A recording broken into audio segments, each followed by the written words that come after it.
Alors, dans cette partie du cours, nous allons voir la physiologie de la cellule musculaire.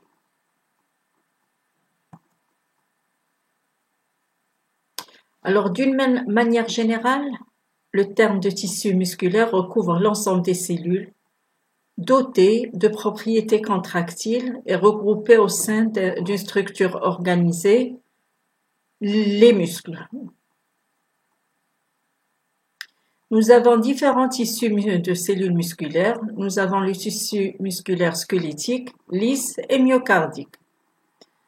Ils diffèrent par leur structure, leur situation dans le corps, leur fonction, leur mode de déclenchement de leur contraction. Les cellules musculaires ont-ils des points communs? Bien sûr.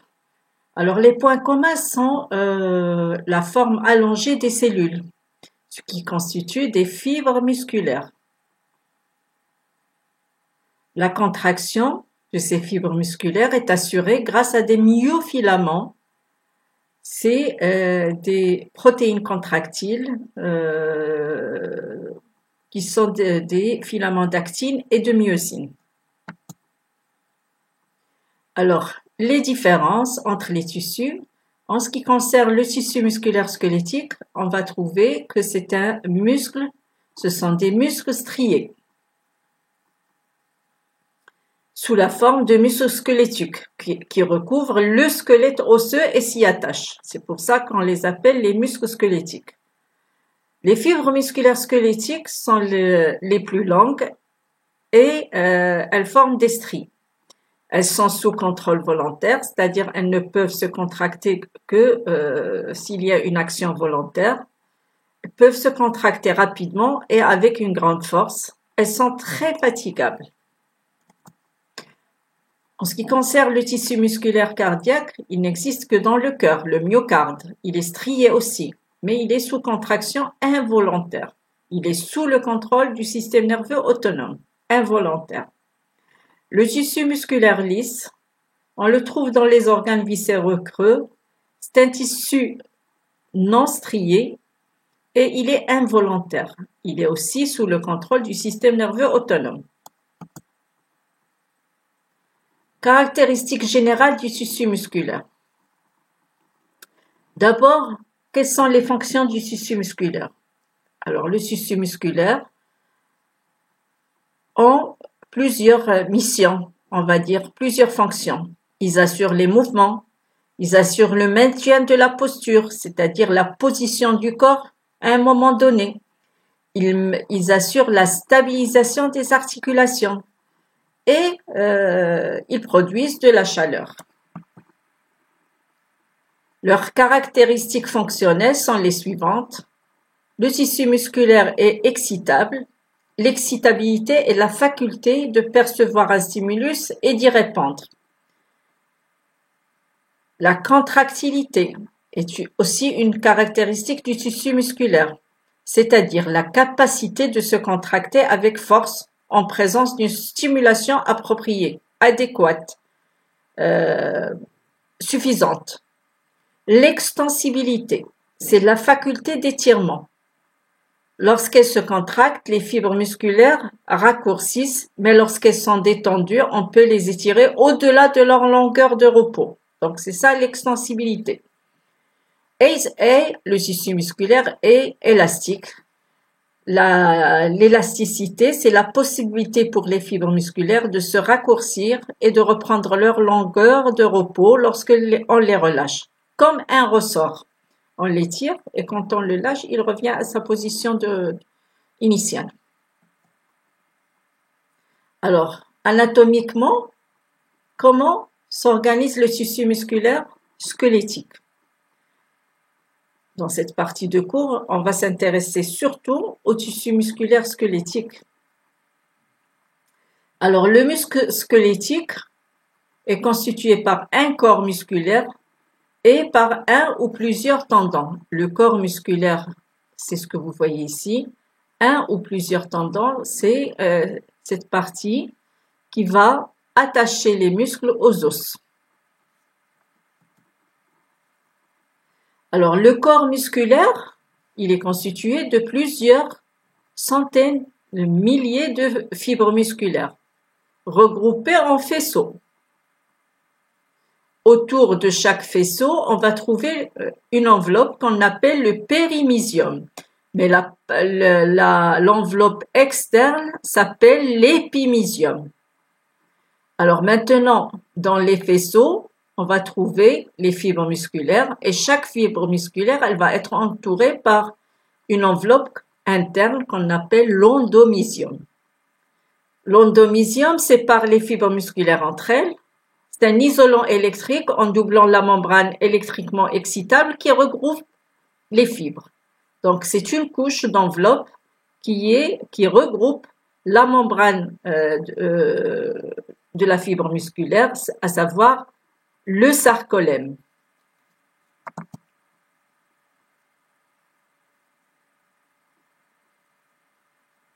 En ce qui concerne la cellule musculaire ou la fibre musculaire, ses caractéristiques sont les suivantes. C'est une cellule géante, très allongée, formée par plusieurs noyaux. Le diamètre d'une fibre musculaire varie entre 10 et 100 micromètres. La longueur d'une fibre musculaire peut aller de 1 mm à plusieurs dizaines de centimètres, jusqu'à 30 cm pour les gros muscles. Les plus courtes et les plus épaisses vont donner une force importante. Les plus longues et les plus fines vont être impliquées dans les mouvements rapides et de grande amplitude. Donc, selon la structure, la fonction ne va pas être la même. Alors, la fibre musculaire, si on prend une fibre musculaire, la cellule musculaire, on va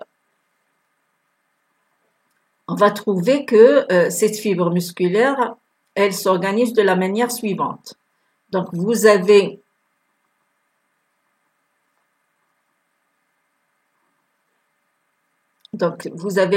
l'enveloppe externe qui constitue l'endomysium. À l'intérieur, on va trouver plusieurs, on va dire, dans cette cellule musculaire, il va y avoir plusieurs myofibrilles. Les myofibrilles, ce sont ces éléments moléculaires qui constituent la fibre musculaire. Donc, ces myofibrilles sont entourées de réticulum sarcoplasmique de la manière suivante.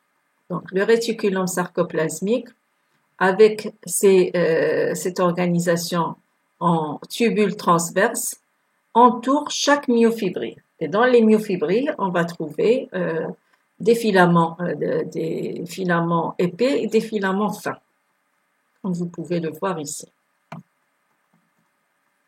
Donc, chaque fibre musculaire est enveloppée d'une membrane fine électriquement excitable, le sarcolème.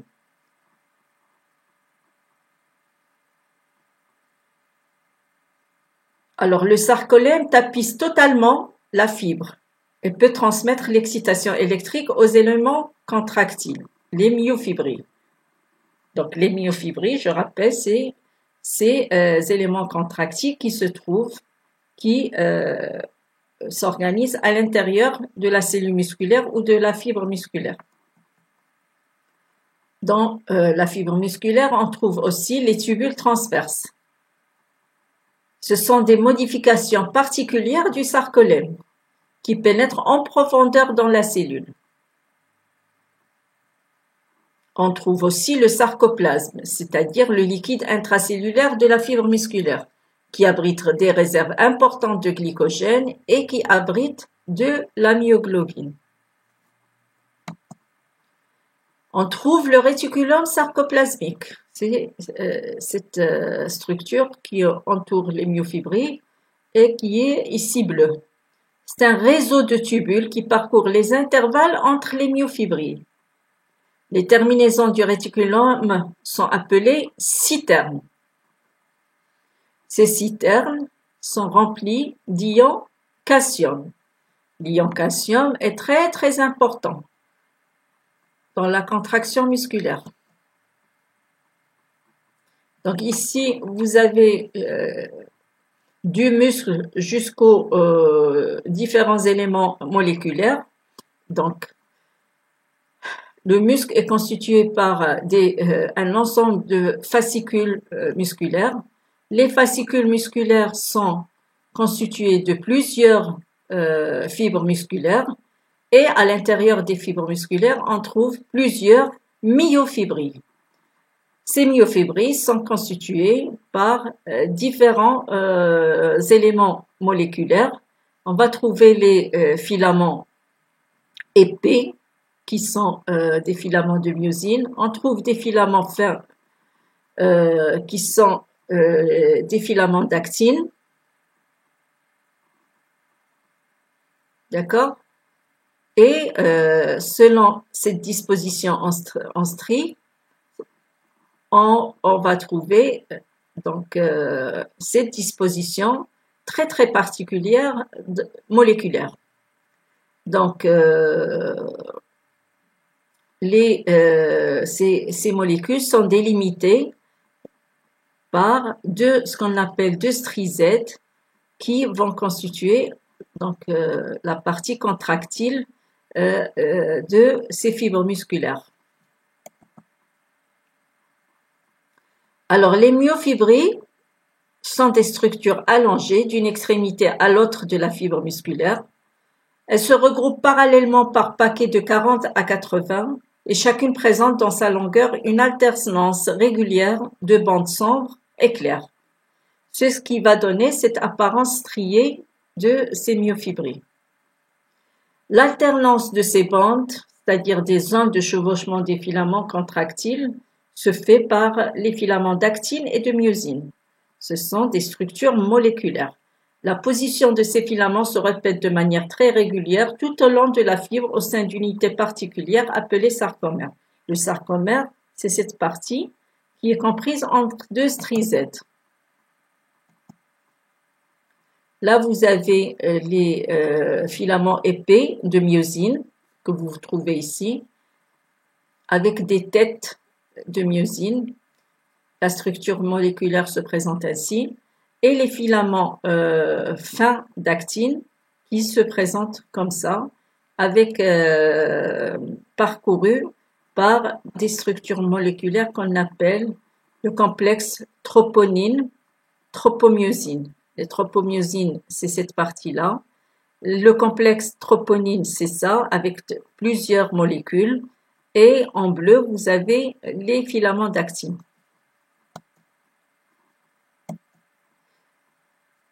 Le sarcomère, rappelez-vous, c'est la partie comprise entre deux stries Z, comprend un disque sombre, la bande A, encadré de deux disques clairs, la bande I. Il est limité à ses extrémités par deux lignes sombres, les stries Z, qui constituent les sites de jonction des sarcomères entre eux. Donc le sarcomère se présente ainsi.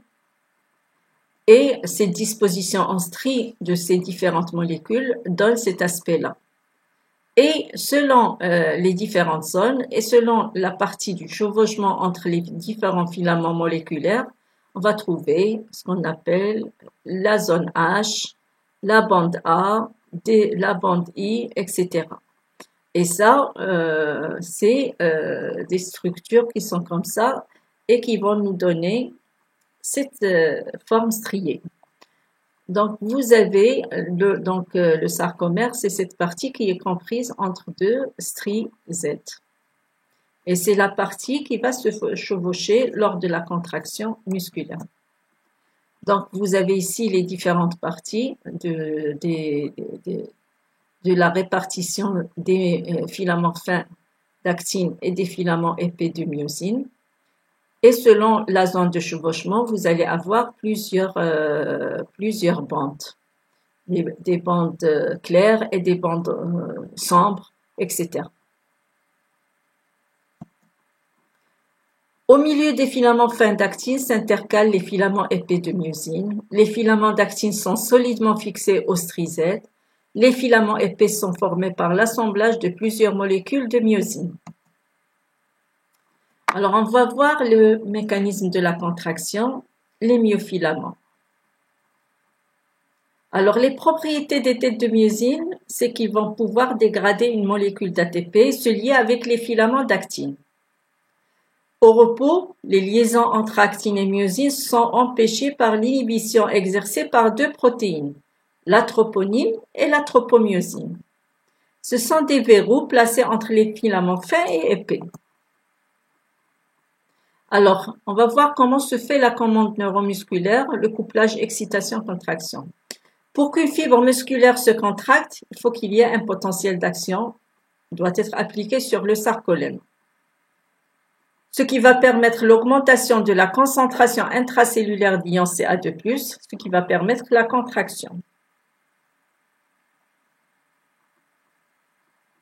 Alors, l'influx nerveux, il provient il arrive par les nerfs moteurs constitués de motoneurones alpha. Rappelez-vous, les motoneurones alpha se trouvent dans la partie ventrale de la substance grise de la moelle épinière. Les prolongements constituent les parties motrices du nerf rachidien et s'articulent sur la fibre musculaire.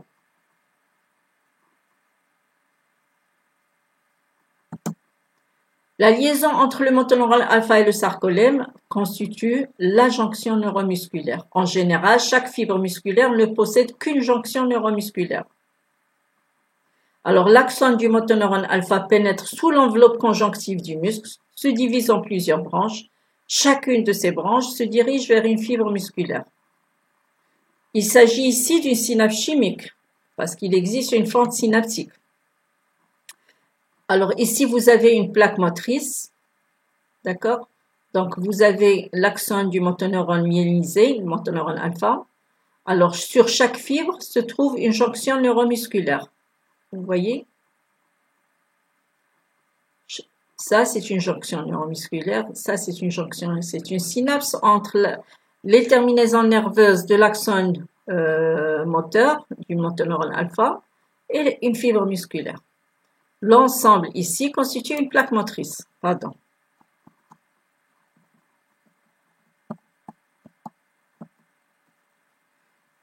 Le neurotransmetteur ici de la jonction neuromusculaire, nous l'avons vu, c'est l'acétylcholine.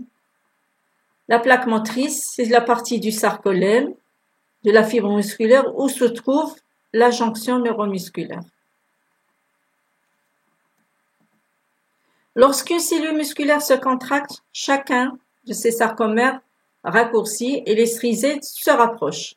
Aucun des filaments ne change de longueur pendant que les sarcomères se contractent. La contraction se fait par un glissement des filaments d'actine le long des filaments de myosine.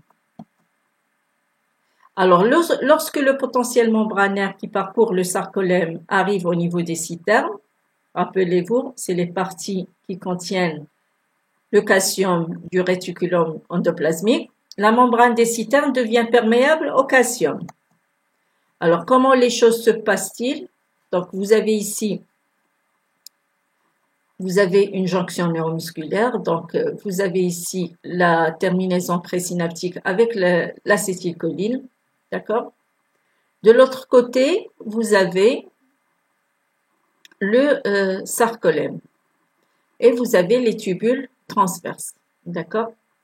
Donc, une fois le potentiel d'action arrive au niveau de la terminaison axonale du neurone moteur, il va y avoir la libération de l'acétylcholine. L'acétylcholine va se lier au récepteur ionotropique qui se trouve de l'autre côté de la membrane et donc va induire un potentiel d'action qui, lui, va se propager. Donc, elle va induire l'entrée de Na+, et la sortie de K+, et donc un potentiel d'action va se propager le long des tubules transverses.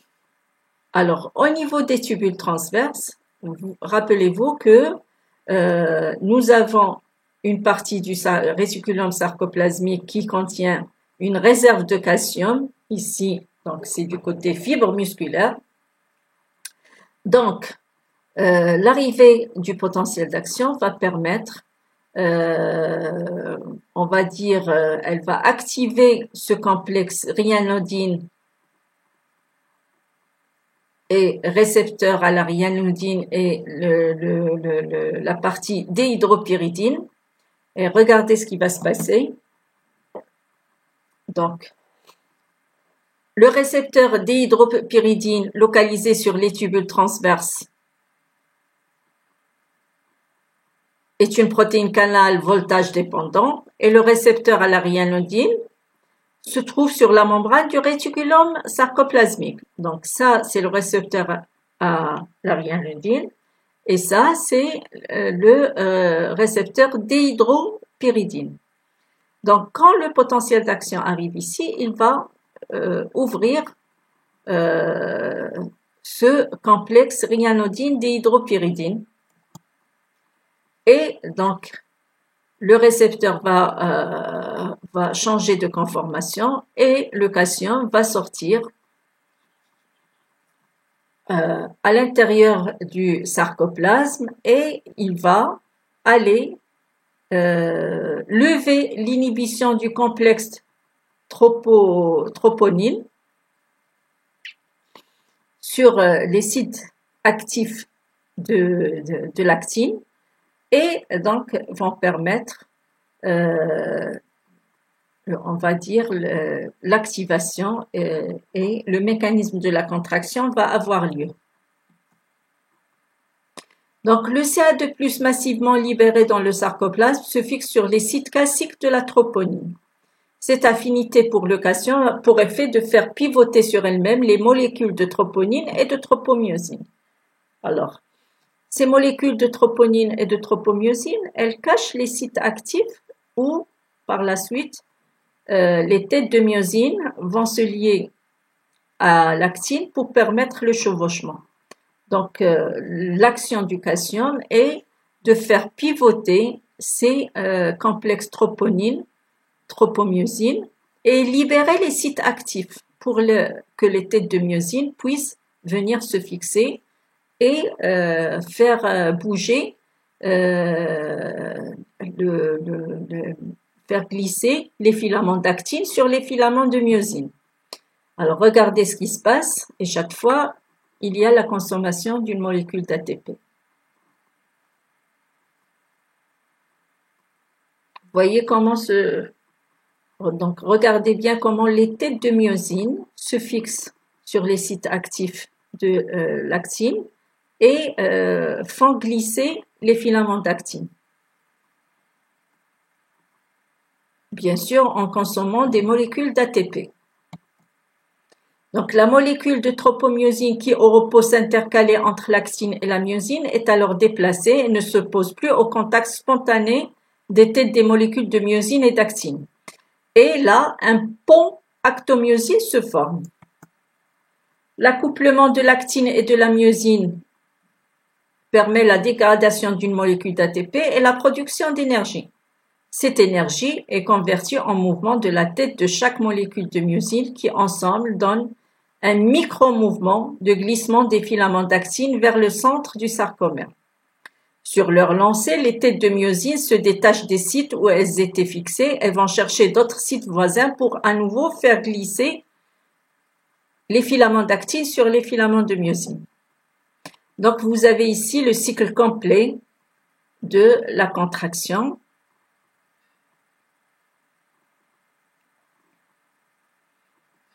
Alors, au départ, vous avez un état non activé. La tropomyosine masque le site de fixation de la myosine sur l'actine. Le cation provenant du réticulum se fixe sur la troponine, entraînant le glissement de la tropomyosine. Et donc, la libération du site actif de l'actine. Donc, ensuite, il va y avoir la formation des ponts d'union entre l'actine et la myosine. La libération d'ADP et de P provoquant la rotation de la tête de myosine fixée à l'actine, créant le mouvement de filament fin. Donc, la fixation d'ATP sur la tête de myosine va provoquer son détachement de l'actine. Et, à la fin, l'hydrolyse d'une molécule d'ATP provoquant le redressement de la tête de myosine pour qu'elle se mette à sa position initiale.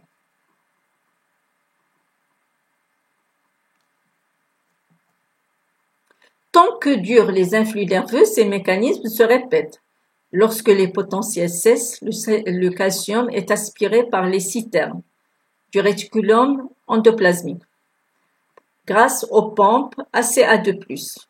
Donc, la tropomyosine vient se replacer en position initiale. Donc, vous avez ici le schéma qui résume les étapes de l'arrivée de l'influx nerveux dans la terminaison nerveuse du motoneurone alpha jusqu'à la contraction de la fibre musculaire. Alors, quelle est l'origine du calcium? On peut se poser la question d'où provient le calcium au niveau de la cellule musculaire cardiaque et lisse. On a vu que pour la fibre musculaire squelettique, il se trouve dans les citernes du réticulum endoplasmique. Si le calcium provient du réticulum sarcoplasmique au niveau de la cellule musculaire squelettique, d'où provient-il pour le muscle cardiaque et lisse? Alors pour les muscles lisses, le calcium provient du réticulum sarcoplasmique et du milieu extracellulaire. Pour la cellule cardiaque, il provient exclusivement du réticulum sarcoplasmique comme pour le muscle squelettique.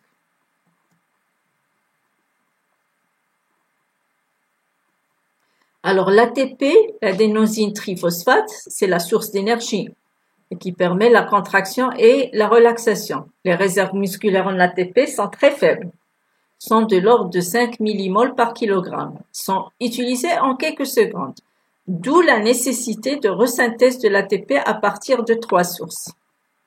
Nous avons des réactions, 3 sortes de réactions à partir de différents composés. En ce qui concerne la réaction anaérobique alactique, alors l'ATP provient du composé phosphoré, de la créatine phosphate. C'est une réaction qui ne nécessite pas d'oxygène.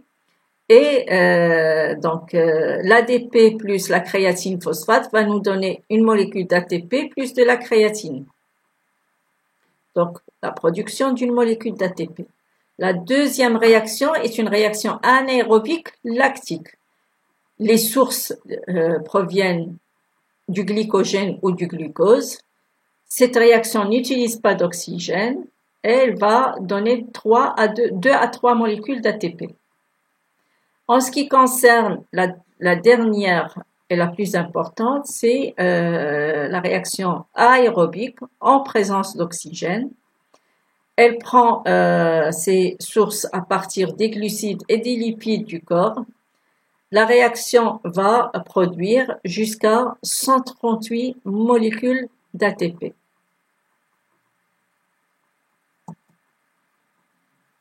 Alors, quelles sont les caractéristiques des fibres musculaires? Nous allons trouver des fibres oxydatives à contraction lente. Ce sont les fibres qu'on appelle de type 1. Ce sont des fibres rouges. Et des fibres glycolytiques à contraction rapide. Ce sont des fibres de type, on va dire, de type 8. Et ce sont des fibres blanches. Les différences entre ces deux types de fibres, sont dans la fonction. En ce qui concerne la vitesse de contraction, elle est lente dans les fibres oxydatives, elle est rapide dans les fibres glycolytiques à contraction rapide. L'activité ATPasique de la voie principale de la synthèse d'ATP est lente et se fait en aérobie, alors que dans les fibres glycolytiques, c'est une activité rapide qui se fait à partir de la glycolyse et en anaérobie. La concentration en myoglobine est élevée dans les fibres oxydatives, c'est pour ça que leur couleur est rouge, et elle est faible dans les fibres glycolytiques. Les réserves en glycogène sont faibles dans les fibres oxydatives et sont élevées dans les fibres glycolytiques. La vitesse de fatigue, elle est lente pour les fibres rouges et elle est rapide, sont très fatigables pour les fibres glycolytiques.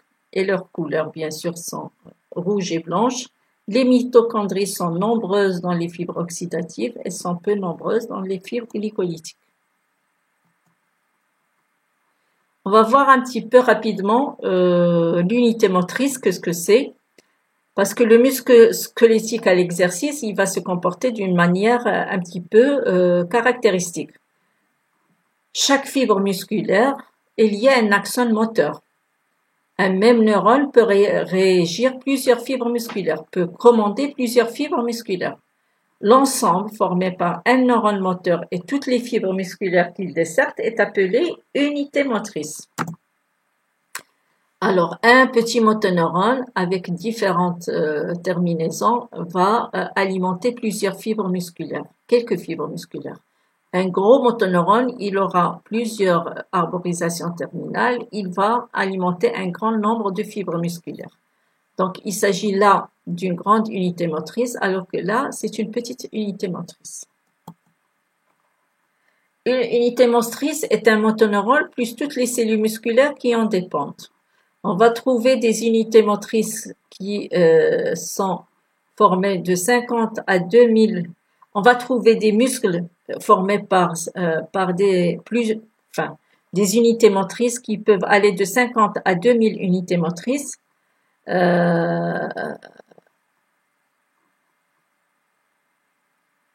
le nombre de fibres musculaires par unité motrice dépend de la taille et de la finesse de l'action.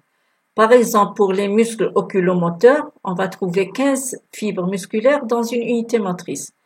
Pour le muscle quadriceps, qui est un muscle postural, on va trouver 2000 fibres par unité motrice. Alors, toutes les fibres d'une même unité motrice ont les mêmes caractéristiques histologiques. Ils vont avoir le même diamètre, densité mitochondriale seront comparables. Ils vont avoir les mêmes caractéristiques biochimiques, les activités enzymatiques, le contenu en myoglobine. Dans une unité motrice, il va être à peu près le même. Et physiologiquement, pour la réponse contractile, on va trouver l'activation simultanée de toutes les fibres lors de la stimulation du motoneurone. Étant donné qu'un motoneurone commande plusieurs fibres musculaires, quand il est activé, il va activer toutes les fibres qui en dépendent. Et l'augmentation de la force d'un muscle va se faire par recrutement de nouvelles unités motrices. C'est-à-dire, plus j'augmente l'intensité de stimulation d'un muscle, plus je vais recruter de nouvelles unités motrices. Alors, on va voir le système nerveux autonome rapidement pour clôturer cette partie du système nerveux. On va voir la définition du système nerveux autonome, les rappels sur l'organisation du système nerveux, organisation du système nerveux autonome, sa fonction qui est le contrôle de l'homéostasie, et on va voir comment quelques systèmes, organes se comportent face à la commande du système nerveux autonome. Alors, le système nerveux autonome, qu'est-ce que c'est? Le système nerveux autonome est la partie du système nerveux qui régule tous les processus corporels se produisant automatiquement. Le système nerveux autonome se divise en deux systèmes aux actions opposées. Le système nerveux parasympathique et le système nerveux sympathique ou orthosympathique. Ces deux systèmes contrôlent les impacts du stress et de la relaxation sur notre corps. Alors, pour le rappel du système nerveux d'une manière générale et de son organisation, on trouve le système nerveux central, rappelez-vous, constitué par le nerf axe, et le système nerveux périphérique, constitué par tous les nerfs, les prolongements qui sortent du système nerveux central. Dans ce système nerveux périphérique, on va trouver une partie sensitive afférente, toutes les voies sensitives afférentes, et on va trouver différentes voies motrices efférentes. Ces voies motrices se subdivisent en système nerveux somatique, que nous avons vu, et le système nerveux autonome qui lui-même se divise en système sympathique et système parasympathique. Alors, d'un point de vue anatomique, on va trouver les emplacements, on va dire, du système sympathique et parasympathique sont différents. Alors, vous avez ici un lien pour une vidéo sur YouTube qui fait rappel des différentes composantes du système nerveux central et périphérique Et surtout, elle vous permet de comprendre l'organisation anatomique et fonctionnelle du système sympathique et parasympathique.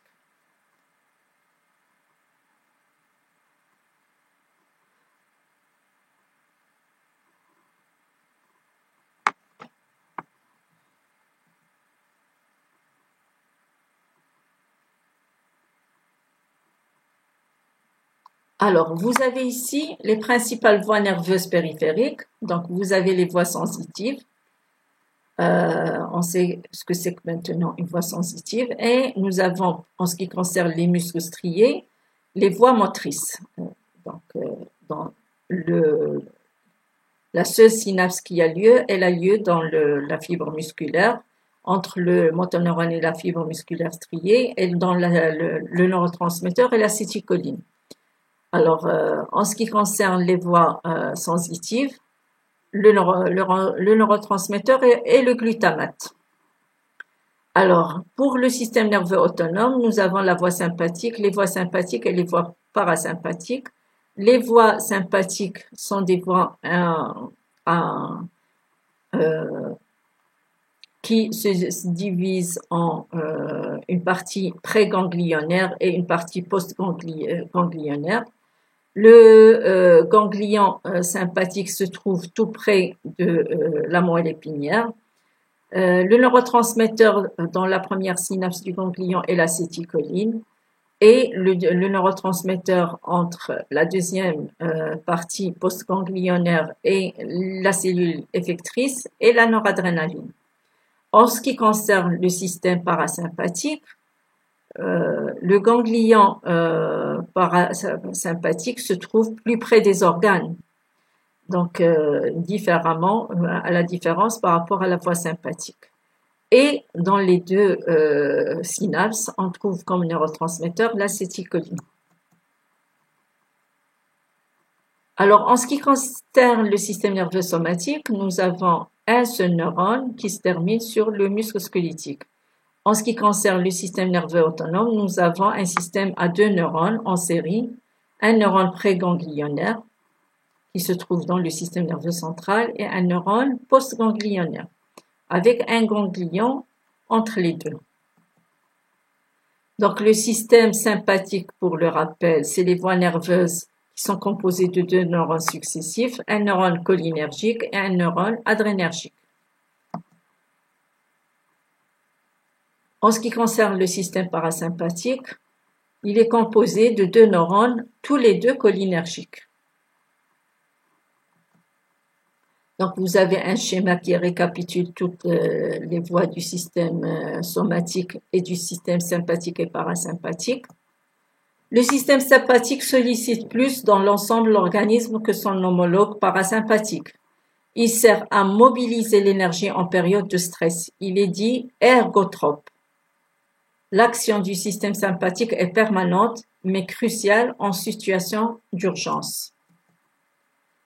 Alors, en ce qui concerne les différents organes, par rapport au cœur et vaisseau, l'action sympathique permet l'augmentation de la fréquence cardiaque et de la force de contraction du myocarde, c'est-à-dire permet une vasoconstriction. Les poumons vont être dilatés, la dilatation des branches qui se trouvent dans les poumons. En ce qui concerne le tube digestif, il y a diminution de la motricité, il y a contraction des sphincters, inhibition des sécrétions digestives. Pour la vessie, l'action sympathique est un relâchement, etc. Il y a cette opposition fonctionnelle des deux systèmes, sympathique et parasympathique. Le système nerveux parasympathique est responsable des fonctions involontaires de l'organisme destinées à atténuer, adoucir les fonctions neurologiques inconscientes du corps. En effet, l'action du système nerveux parasympathique s'oppose à celle du système sympathique en s'occupant de ralentir les fonctions de l'organisme dans un objectif d'économiser de l'énergie. Le nerf vague, qui est le nerf également nommé nerf pneumogastrique ou nerf 10 crânien, constitue la 10e paire des nerfs crâniens, intervenant dans de nombreuses fonctions de l'organisme, notamment les actions parasympathiques. Alors, l'action parasympathique est opposée à celle de l'action sympathique en ce qui concerne le cœur et les vaisseaux. L'action parasympathique permet un ralentissement de la fréquence cardiaque et respiratoire et de la force de contraction des oreillettes, une diminution de la fréquence cardiaque par vasodilatation. Donc, c'est le système de repos, etc. Donc, vous avez ici les conséquences d'une stimulation sympathique, c'est tout ce qui est situation de stress, alors que le système parasympathique est un système de repos. Voilà, comme ça j'ai fini avec cette partie de cours. Je vous remercie et n'oubliez pas de regarder toutes les vidéos, soit qui sont directement dans les vidéos de cours, soit à travers les liens, et de bien suivre toutes les explications qui sont dedans. Je vous remercie et je vous dis bon courage.